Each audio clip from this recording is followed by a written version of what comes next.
আসসালামু আলাইকুম রহমতুল্লাহ।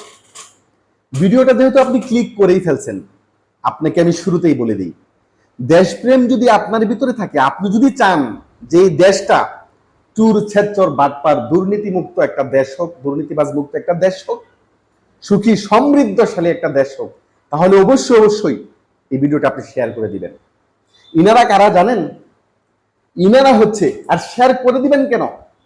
যেন এদের পরিণতি দেখে পরবর্তীতে এই সমস্ত কর্মকাণ্ডে যারা নিজেদেরকে জড়াতে চাবে তাদের যেন দুবার ভাবতে হয়। তো ইনারা হচ্ছেন সুযোগ সন্ধানী। যদিও আমি ভিডিওটা যেখান থেকে কালেক্ট করেছি তারা সেখানে ট্যাগ করেছে যে তারা হচ্ছে বিতাড়িত দলের কর্মী, যদি আমি দলটার নাম নিতে চাই না। তো তারা হচ্ছে সুযোগ সন্ধানী একটা গ্রুপ, একটা পার্টি, প্রাক্তন বিতাড়িত একটা দলের কর্মী।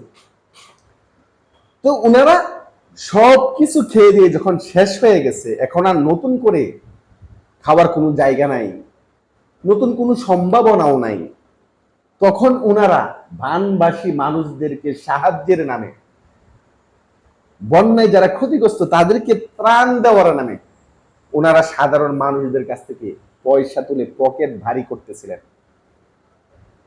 তো আর রক্ষা পাওয়া গেল না, শেষ রক্ষা হলো না, পাবলিকদের কাছে ধরা, তারপরে তাদেরকে আলকাতরা লাগিয়ে দেখতেছেন রাস্তা দিয়ে ঘুরাইতেছে। ভাই ভিডিওটা অবশ্যই শেয়ার করবেন, কারণ যে কোনো অন্যায়, অপরাধ, দেশদ্রোহী, চুরি, ডাকাতি, ছিনতাই, এই সমস্ত অন্যায় অপরাধ করতে গেলে যেন দুবার ভাবে যে আমি ধরা খাইলে তো পুরা ভাইরাল হয়ে যাবো, আমাকে আলকাতরা লাগানো হবে, আমাকে নিয়ে পার্টি করা হবে, নাচ না গানা হবে, বুঝেন নাই? তারপর আর মুখ দেখানোর ভাও থাকবে না। যারা এই পর্যন্ত নাইস দেখাইছে কি বুঝেন? এদের কি এলাকায় থাকার কোনো ভাও আছে? মানুষের সামনে মুখ দেখানোর কোনো ভাও আছে? ইজ্জত আছে? মান সম্মান আছে? এরা এলাকা থেকে বিতাড়িত। তো অবশ্যই এই কাজগুলো করবেন। যেখানেই দেখবেন অন্যায় অপরাধ, 10 জনে অন্যায় করতেছে, 20 জন মিলে প্রতিবাদ করবেন, ঐক্যবদ্ধভাবে প্রতিবাদ করবেন, তাদেরকে এভাবে সকল অন্যায় কাছ থেকে তাদেরকে রুখে দিবেন।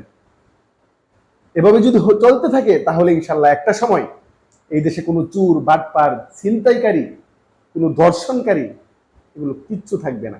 অন্যায় করতে গেলেই দুবার ভাবা লাগে। আল্লাহ তাআলা আমাদের সকলকে সুনাগরিক হয়ে, দেশের মহাব্বত বুকে নিয়ে, দেশপ্রেমে উদ্বুদ্ধ হয়ে এই দেশটাকে সুখী সমৃদ্ধশালী দেশ হিসেবে গড়ার তৌফিক দান করেন। সকলে ভালো থাকবেন, সুস্থ থাকবেন, যেখানেই থাকবেন সবসময় সতর্ক থাকবেন, চতুর্দিকে সজাগ দৃষ্টি রাখবেন। আল্লাহ তাআলা সকলকে ভালো রাখুন, সুস্থ রাখুন।